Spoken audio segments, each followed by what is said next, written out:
Welcome to The Purpose Effect, the space where we get honest, we get intentional, and we get aligned with the life God designed for us. I am your host, Alesha, on Mondays, and my amazing friend David on Wednesdays, and together we do it on Fridays.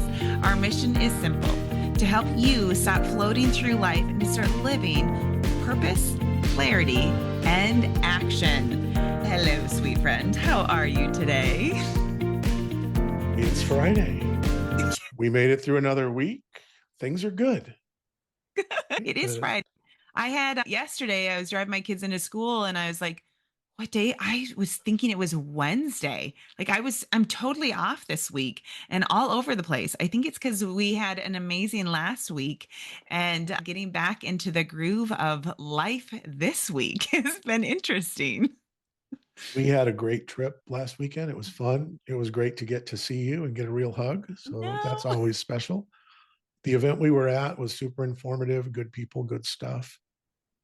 Something that was super memorable for me was starting out on the rooftops and prayer and praise. I never thought that I would feel so uplifted by something like that, but just to show the changes in my life Yeah. is just insane. And Yeah. It's fun.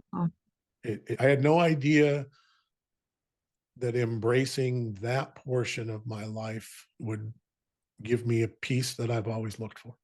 I think that's where, when I love sharing about Jesus and what Jesus does, because I for so long didn't have that peace either. Like, I was just struggling through life and it was hard and it was frustrating, and I couldn't see any good in anything I was going through.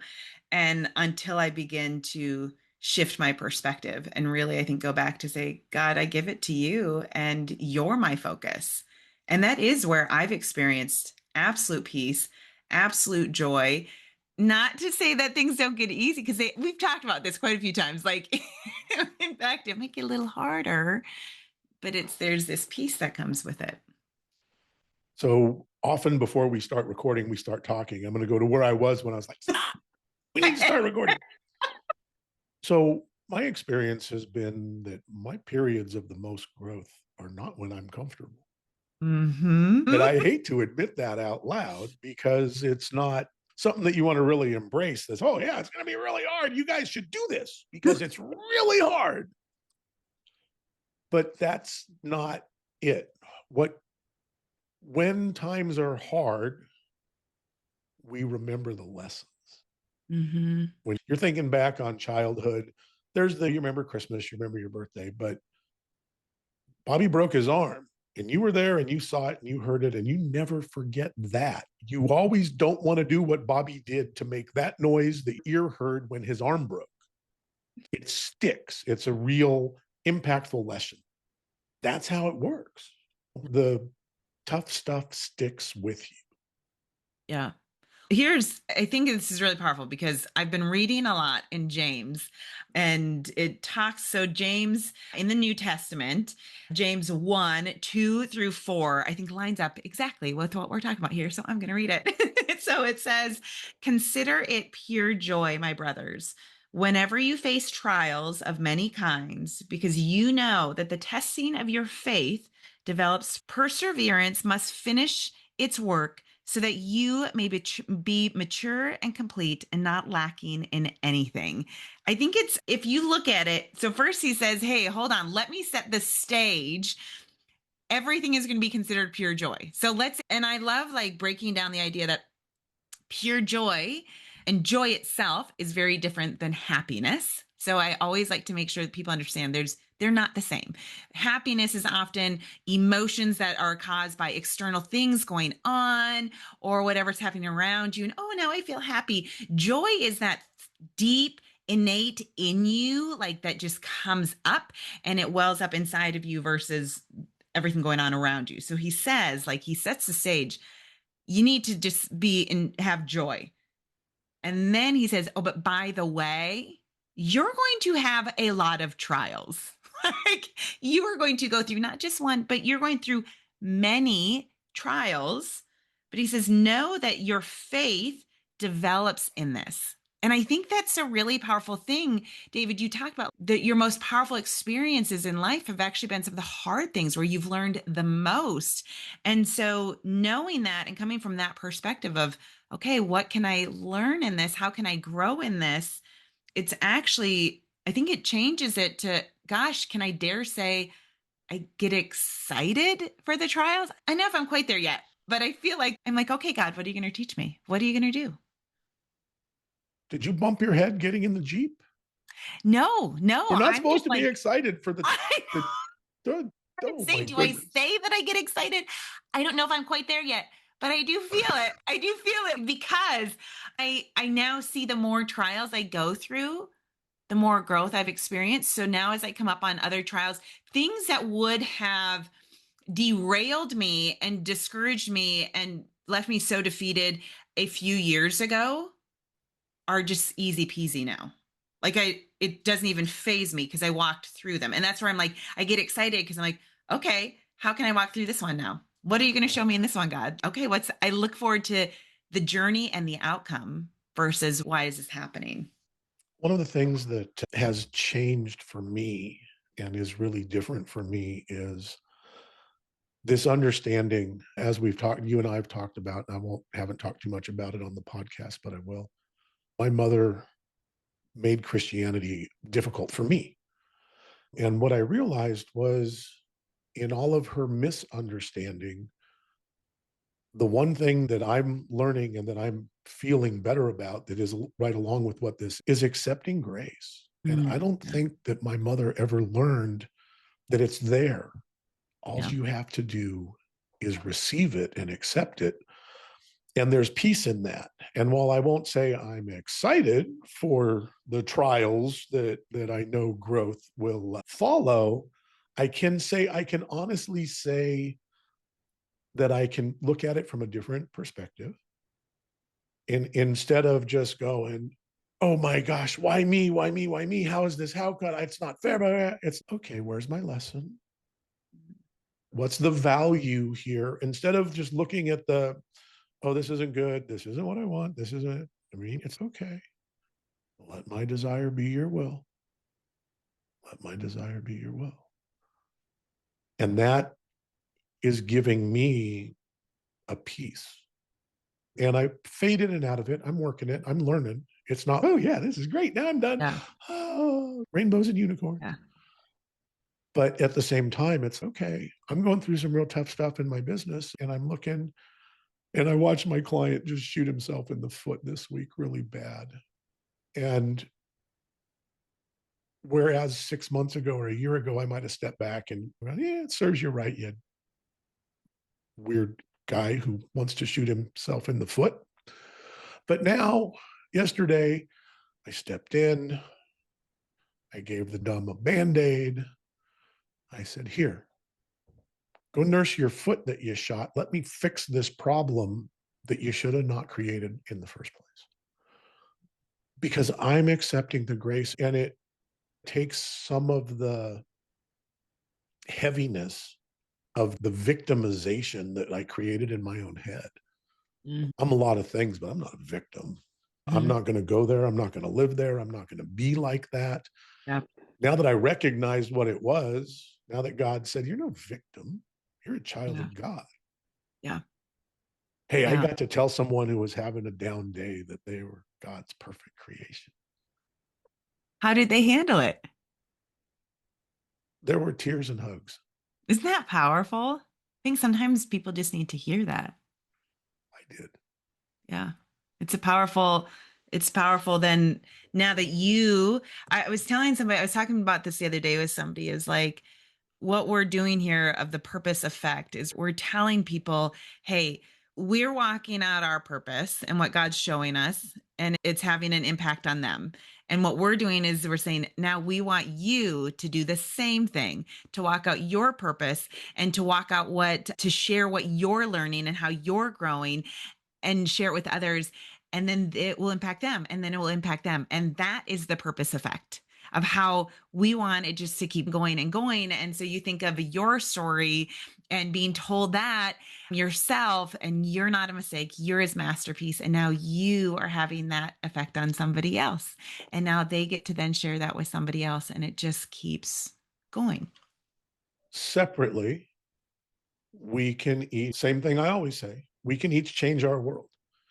When I'm not so high strung and so nuts about everything, my wife's world is better. The people that work with me and work for me, everybody's, their world is better, because when we're nuts, it's hard to deal with. Yeah. When my world is better because I've changed it, and your world is better because you've changed it, when our worlds interact with each other, now we're starting to change the world. Yeah. And as the community gets larger and our circles interact more and more, we can just keep uplifting each other and quit the downward spiral of what everything is today. Yeah. You get Yeah. together at my age, people my age sitting around, and all they're talking about is what doesn't feel good, what doesn't work, what doctor they're going to.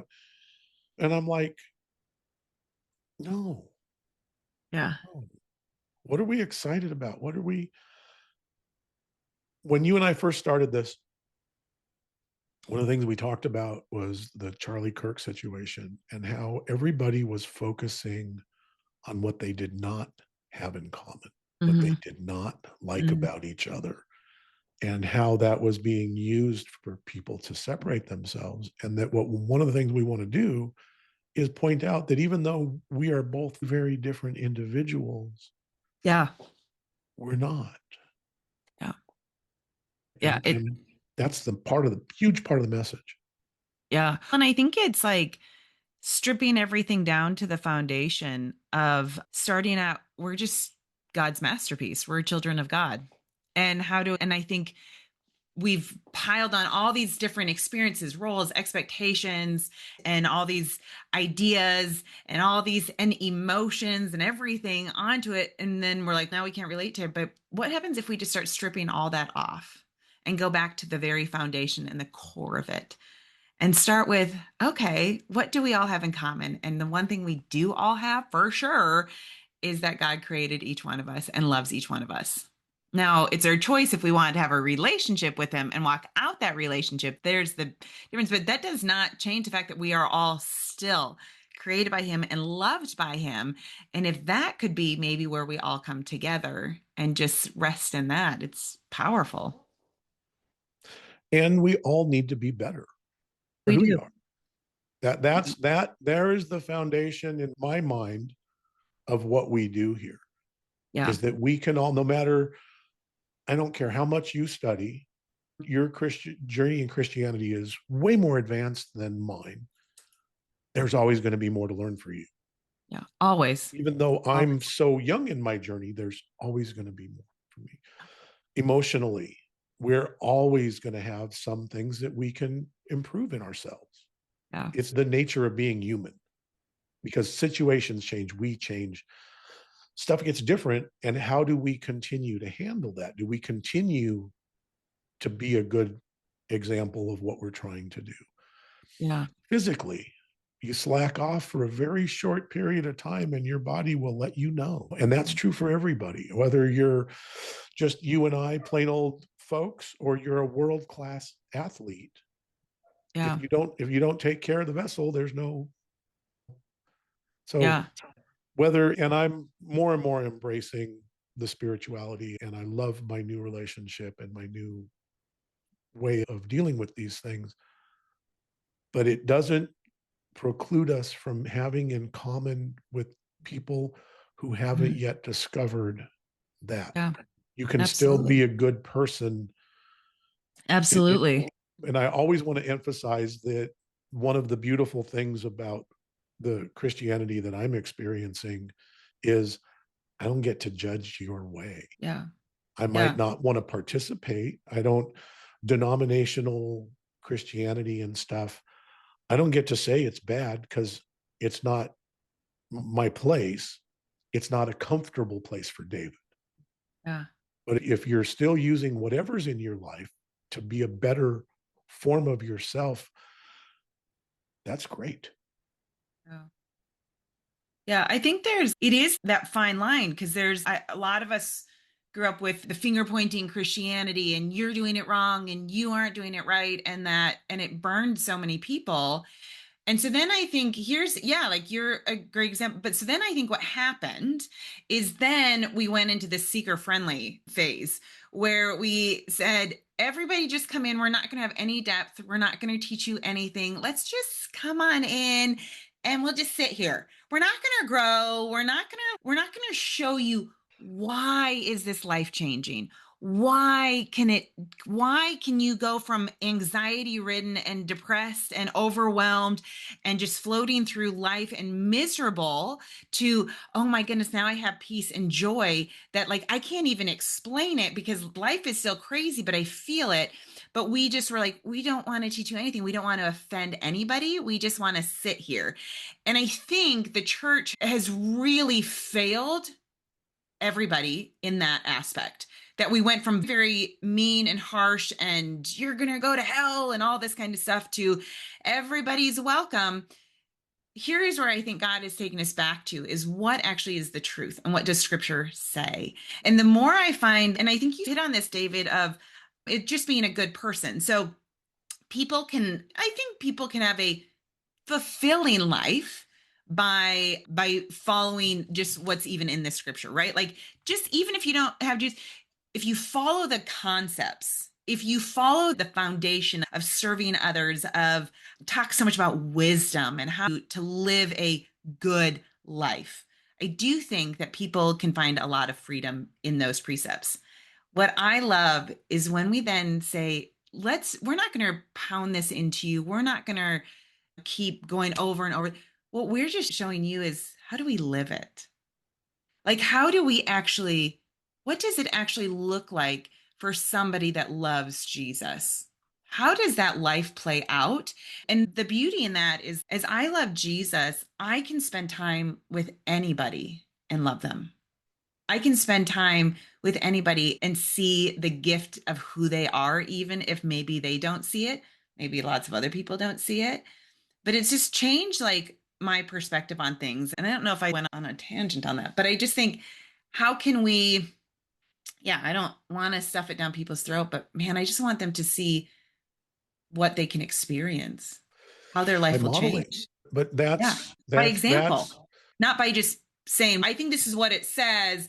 And I'm going to tell you this, but I'm not living it. No, I'm living it. Like I'm doing everything I can to walk this out.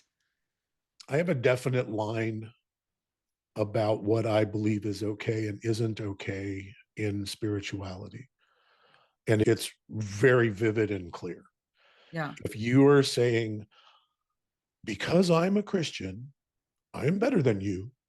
Because I am a Muslim, I am better than you. Because I am a fill in the blank, I am pure. Yeah. I, then it's a negative. Yeah. When you, as I'm trying to do, and as I see you doing, when we look at these things and we're like, okay, how do I absorb this to be a better form of me? Yeah. Not better than you, a better Yeah. form of David. That's my goal. Yeah. My Yeah. daily goal is to be a slightly better form of David than I was Yeah. yesterday. Yeah. Yeah. That, and I do think because the more we begin to really recognize that and shift our lives in that, like, how can we really, yeah, be just the best person that we can be? I think there's then this humility that has to set in if it's done correctly of going, oh my goodness, I have so much to learn. I have such a long ways to go. And I think then there's this softening that also occurs. And actually, in fact, you mentioned that with the giving grace to this one that you're working with that's a little frustrating because you're recognizing how what you're learning and the process you're going through. And oh my goodness, I have so much to work on, but I'm working on, I need to give grace. I need to give grace because wow, I have so much that I need to accomplish and I've accomplished. And that I think is another big shift that maybe people don't always realize that comes with the difference of religion versus the true having a relationship with Jesus. That's a big difference. Spirituality versus religion.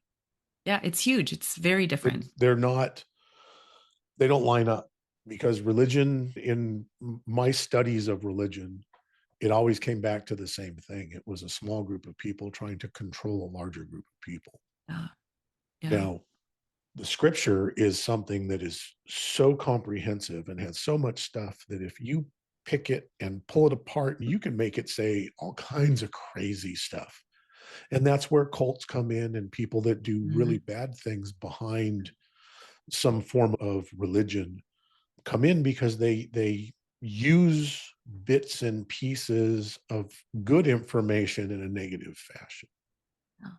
It's an obligation in my mind for me to show people that's not how this has to be. Yeah. I think something that's really powerful. So I just recently joined a boot camp this last week for we've had a trainer, but we're switching it up and trying something different. And so my mom, my sister, and I joined this boot camp at our rec center. And it's 3 days a week and it's kicking our butts, but it's good. It's really good. But the first day there's actually like I think 15 or 20 of us in this boot camp. And I remember seeing a gal off to the side, and I very intentionally walked over and said hi to her and introduced myself and asked her name. And throughout each day that we've now been there, I am very intentional on saying her name and saying hi and talking to her throughout and using her name. And it's been the coolest thing to see this gal just light up when she sees me. And it's not me, it's because I recognized her and I valued her. Like I saw her. And it's really cool to see this. And so now we've visited and you can just see she's valued. And I can't help but think of like how much my life is changing as I begin to understand how much God values me for who I am, how I'm his masterpiece. And it makes me just feel like, oh my goodness, this is so awesome. Thank you. Wow. Okay, I'm your masterpiece. And so that's why I'm doing that to others. That's why I want this person to feel loved and valued just for who she is, just because she's her. And like, how different would our lives be and our world would be if we all lived with that kind of intention of how God is saying we're his masterpiece, he loves us. If we did that to others, if we went out and we took the time to get to know people and to value people, not based on what they do or don't do. Like I don't know this gal. I don't know anything that she does. I don't know if she's married, if she has kids, what her job is. I know nothing. But what I do know is she's of value. She's an amazing person just because of who she is. How different of a perspective that is if we could live more like that. Unfortunately, we are taught from an early age to trust the wrong thing. We're not, you're instinctually, God has imprinted children with basic safety nets from day one. You don't have to think about it, right? You fall off the couch the first time, you don't do it again because gravity sucks, literally. Yes.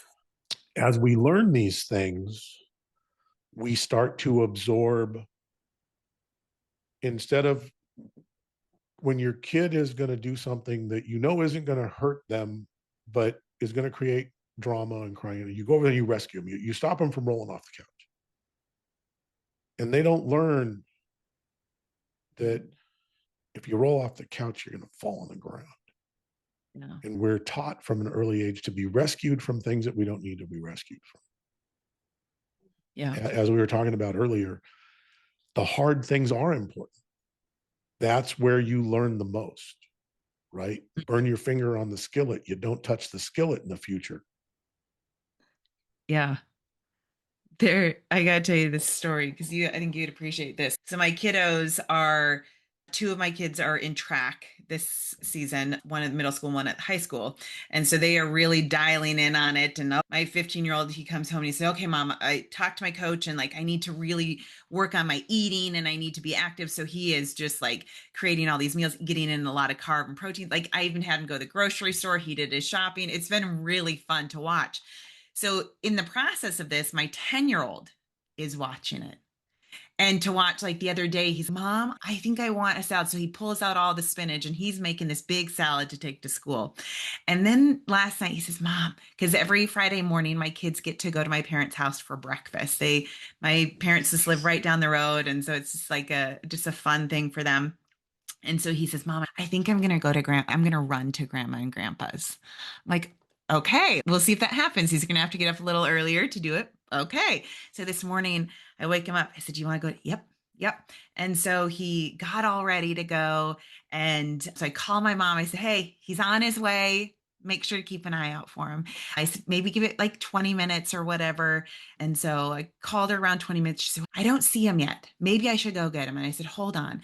I said, let's wait a few more minutes. I said, I don't want you to take away from him that feeling that he accomplished it. That if you go and you pick That's him right. up before he's achieved this, he'll lose that opportunity. He'll lose that.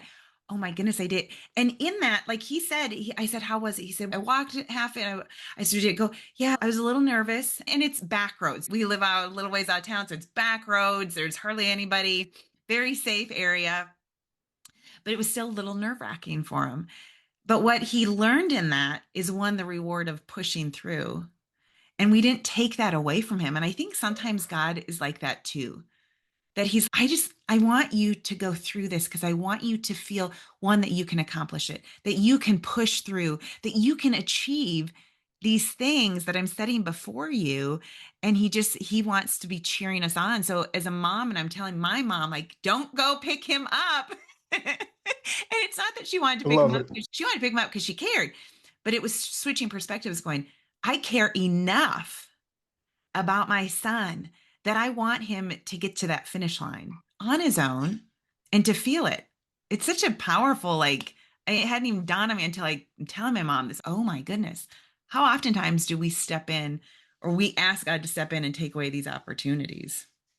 We, when the opportunity for failure is bypassed by our efforts, we get a certain fulfillment inside of us. It's just part of human nature. When you see that hole right there and there's a little thin path, and if you're not careful, you're going to fall in the hole, but you get to around it and you're on the other side and you look back and you're like, yeah, stick it in your nose, hole. I got you covered, man. And then you get that accomplishment. And I'm sure the little guy was like, he'll be a little puffed up. He'll be a little sore. That's a long, I know exactly how long that is. I'm not inviting myself to accompany him on that when I come and visit you. But that's just so awesome that here we are getting to live out these things and share it with our audience in reality of look at how it can be. I could be stressed beyond stress right now, but I'm not. Yeah. I'm not careless. I'm not Yeah. cavalier. I'm doing my business. I'm taking care of the things that I need to take care of. But when I look at it as a mess, I just go, wow, that's a mess. Yeah. And then I go about doing, you reach into the pile of spaghetti, you pull out one noodle and you straighten it up and you lay it to the side and you find another piece of spaghetti. That, that I see where you're going on that. That's an interesting visual. It's better than trying to unscramble eggs. That's very, no, I'm digging the visual. Like we eat a lot of spaghetti in my house. And good point on scrambled eggs. But it is powerful. Like I think it goes back to, if I can, it goes back to James in the verses that I was reading earlier. And that we get to consider it pure joy, the trials that we're going through, because we see that we know we're going to face them, but in the process, what are the things that we're learning? In the process, how do we get to grow? And God wants us to grow. He doesn't want us to be stinted. He doesn't want us to have to shrink down. He's allowing us to grow in it. So instead of thinking, God, why are you putting me through this? God, help me. Thank you for letting me grow. And I just do. I think of my son this morning and how he had to have just been beaming when he walked up to grandma's front door and been Yep. like, I did it. I did it. I had this idea in my head and I did it. And that's where Yep. God's allowing us to do it. He's a little bit taller and a little bit lighter on his feet. And Yes. it being the youngest and having the kids are great. I love watching how your kids interact with each other and stuff because they're just great. But seeing the little guy look up to his brother and going, "Hey, I dig that. I want to be like that," without saying it, by doing Yeah. it. Yeah. That's some great parenting right there, honey. I Yeah. want to just give you a big "I'm so proud of you" hug. Oh, thank you. It's hard. It It's is. hard. Yeah. My first instinct would be to like follow him in the Jeep where Oh, he yeah. couldn't see me. Oh, And I yeah. know where you're talking. I know exactly where you're talking about. I walked the road. I know exactly what it is. I wandered all around there. There's zero concern. The biggest concern is that someone's dog gets out and come over and slobbers on his leg. But I'd still be over parenting, which is exactly what I was talking about. It doesn't, we're not teaching our kids that any more than we're learning when we're unwilling to lean into the uncomfortable, Yeah. unwilling to. We started this whole thing without even talking about yes. This is supposed to be yes, but it is the yes. Really, it honestly is. It's the yes to listening and acting on what we are listening to. And Yeah. in our case, we're choosing to live and use scripture and biblical references and finding how it relates in ways that we can use it to better our journey. Yeah. And that is the growth. And that, but that's a yes. Yeah. And as we say yes in the uncomfortable and the difficult, it's almost getting like a muscle memory where Mm. it's Yeah. not something that would have been insurmountable 6 months ago is now, shit, that's going to be hard, Yeah. as opposed to, oh my God, that's impossible. Yes. Yes. Right. Because we've worked through it, because we've built up the perseverance and we've matured and we are pushing through because we see the reward in it too. And we consider And, it pure and, joy. and that is what the purpose effect is to me. Yeah. Living it out, looking at it, coming here, I'm doing it all day, every day. And then when you and I come here and we talk about it and we reflect on it and we share it with our audience, it's okay. Hey guys, guess what? It works. Yeah. We're living it. And even though we're both experiencing some growth Opportunities is a great way of putting it. or the shit show, one of the two, it all depends on your perspective, right? James did call them trials. He did say that they were trials in scripture. So, Yeah, we don't talk about the courts in California. not those kind of trials. Oh, But no, I guess some people, I should say some people maybe are going through those that in their life, and there might be some trials too, but they can still learn from it and grow from it, and God can still restore as he always does. but excuse me. The power of yes isn't the surface power that we lead in with, right? We always start, you start with your story that, you said yes to difference and change. And that is true. 100%. If you don't do that, you're not going anywhere. Mm.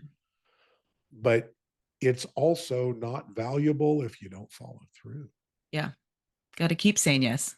You got to take the opportunities, no Yep. matter how unsavory they may look on the surface, and realize that the growth from those opportunities is exponential. Yeah.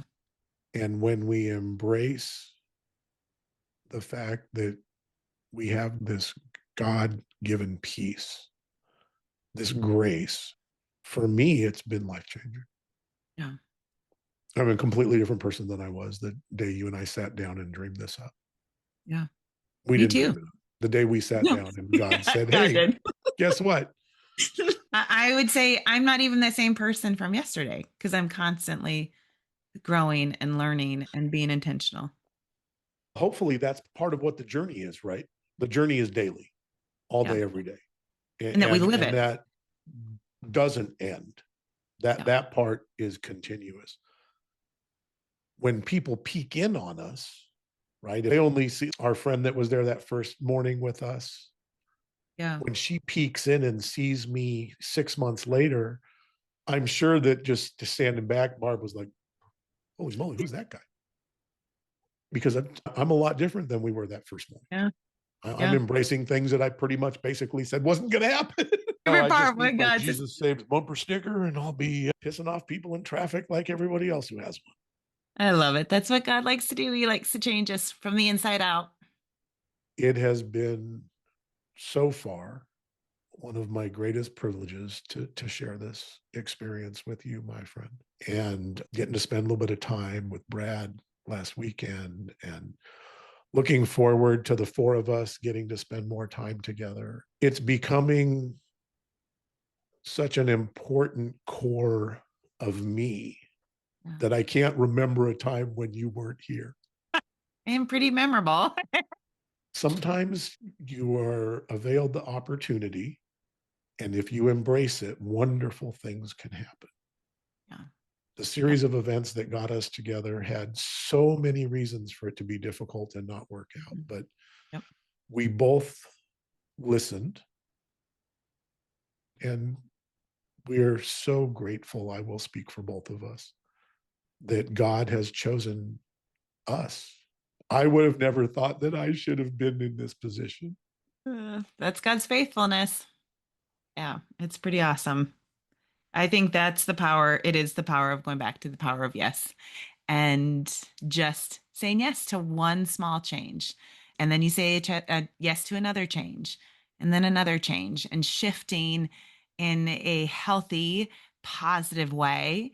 And really doing that, the heart work is just powerful. So it has been a privilege doing this with you as well, David. So thank you. And that, my friends, brings us towards the end of another episode. I believe this is up 53. Yeah, I think it is. Right? We're like, we're doing this, honey. This is We're good over stuff. halfway to 100. Yes. Good stuff. So if this reaches out to you, if it touches you, reach down, give us a subscribe, share with your friends. Do this with us. This isn't about us. This is about everybody. We're just kind of like the ringleaders out in front because we're the guinea pigs. Because not everybody's head is as hard as mine. Mine too. So, that being said, everybody, I would like to leave you with a purpose for the week. And this week, we're going to go back to the beginning of the year. We're going to go back to my word of the year. And I'm going to ask you to just nourish yourselves. And that's going to be different for everybody. Maybe it's a moment in the sunshine. Maybe it's a smile with a stranger. Maybe it's quiet time before the kids get up. Just